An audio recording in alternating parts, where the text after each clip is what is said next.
And you're not going to know what you're going to get in the first game, too. A pickaxe battle on the top of a roof, a 50-50 is what we call him. But he goes down, finds an SMG, and then just comes right through as he was taking the small shield potions. But that's exactly it, man. You really don't know what type of player you're going to be going against when the MMR, and that's basically the way that the matchmaking works in these open qualifiers, is the points.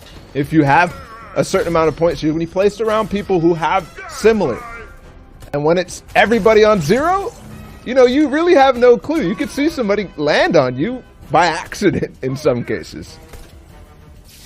That is true. That is absolutely true. We talk about locations, power locations. Take a look here. We have the rig being contested right now, and see, Doba making it look easy. That player was totally unsuspecting. There are a lot of stories that are gonna kind of clash and maybe resurge here. Over towards the gas station. The player's gonna actually follow through down into the basement of this gas station and get damage from that, but the self C4 is not how you want to start that off. He wanted to break in and grab that. There's really nowhere to go from there except back up through the porta potty. And you do have these locations that the agencies are down below. There's so many different loot opportunities spread across the map, and this is one of them. You see players like Kaz and Crims in the FNCS duos are taking huge advantage of this because there's opportunities for heavy snipes out of these chests, whereas normal POIs, not so much. And it is going to finish off as Burke tries to secure the wall there. And now all of a sudden, Exotic doesn't really have much else. He's just on white health. Wait, there was another person joining the fray here. That was a huge shot. Kind of reset things. That's the white shot. And all of a sudden, he was saved by Coven's skill and then took him out. That's how he rewards him. And he has 3 eliminations, Monster. It's not stopping. There's so many people over there by Steamy Stacks. I'm surprised to see already 3 eliminations in that spot, so secluded, so kind of out of the way. It looks like people left, tried to leave, and everybody chased them afterwards. Now another fight over south of the Shark. This is Boolites. He's got a good loadout to be taking this fight, and a good build fight on the side, but he's going to go right into the epic pump, or legendary pump. No, it was epic. Yeah, that it was. I mean, how many games did we see where the player with the drum gun not only got tons of eliminations, but also got so many wins, essentially.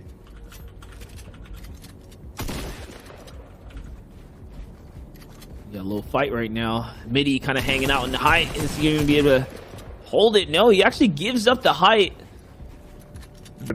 Hopefully they can cover up the mistakes. That's definitely something I felt, though, throughout all of the Cash Cup set. We watch and play.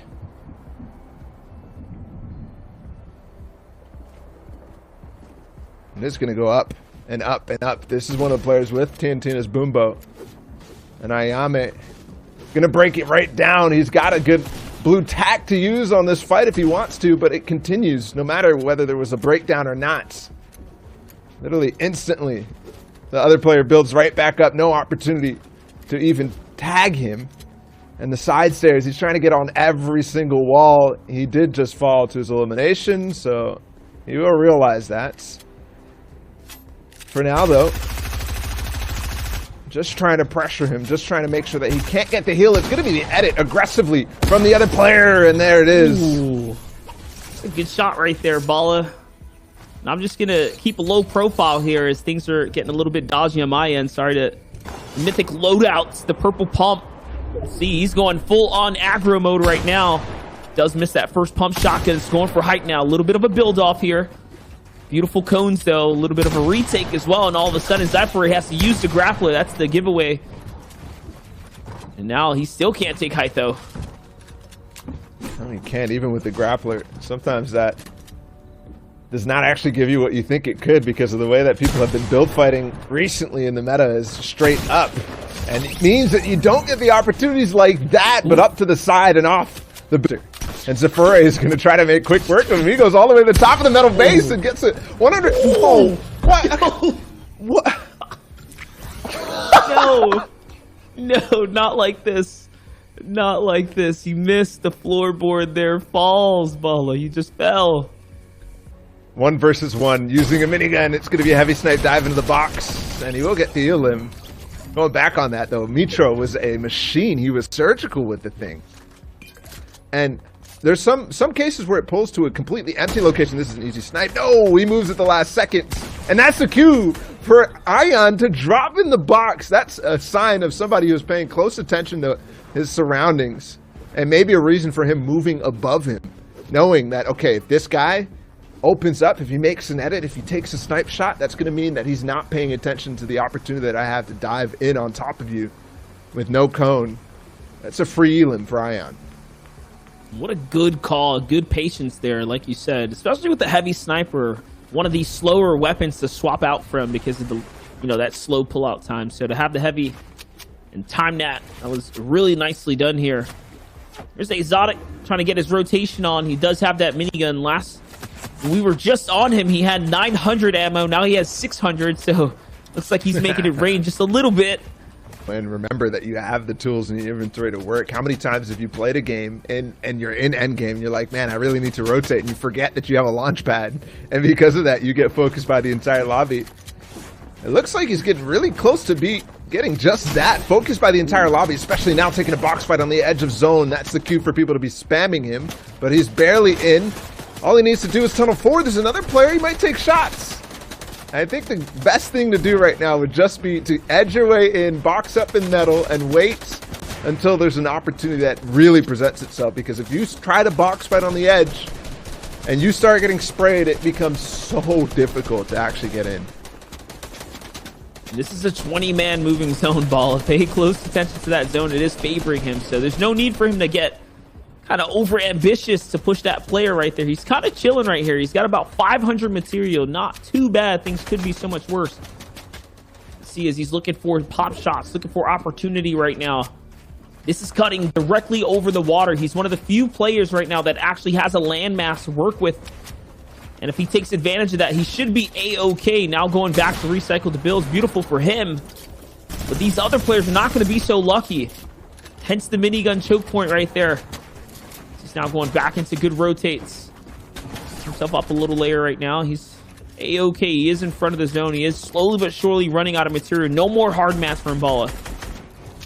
And you mentioned the fact that he had the old builds, his old path to use to get in.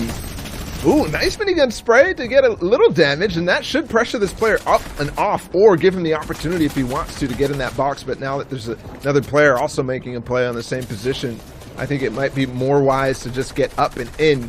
Look at this, 2 builds now, he's gone. He has to go in the water. There's nothing for him to connect to. Nobody looking though, he's actually gonna get all the way back.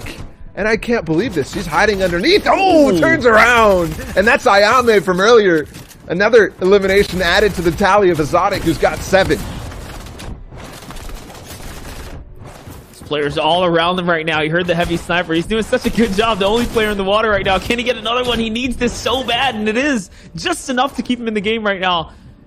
Exotic somehow, some way finding it, making all the puzzles pieces connect here right now as the full image is coming to life right now. There's another player nearby. The minigun's gonna rip that player apart. He doesn't have an opportunity right now to grab the actual loot. So even at 9 eliminations, I mean, can he continue to find one? No, but still, it's gonna be a great game as he breaks into top 5. And you said it, he didn't have an opportunity to find the loot. That looks like what most people in this lobby right now is. We're in 8th zone, and it's gonna be a 1v1v1. 3 players left. Yaz on high ground. Pyko goes down in the final seconds. And there is Midas's drum gun in play, and Tins is going to be somebody who did pick up the materials. He has around 430 builds to use, 43 individual unique pieces, and he's actually going to find the time to pop this med kit for the fight that's ahead of him. This never happens. You almost rarely see someone pop a med kit in the final zone, especially when we're approaching zone 9 on the moving. 10 full seconds. That's the difference in solo comp, though. A little bit of a lighter lobby right now. Every layer owned and controlled by one player or the other. Yaz has no material on height.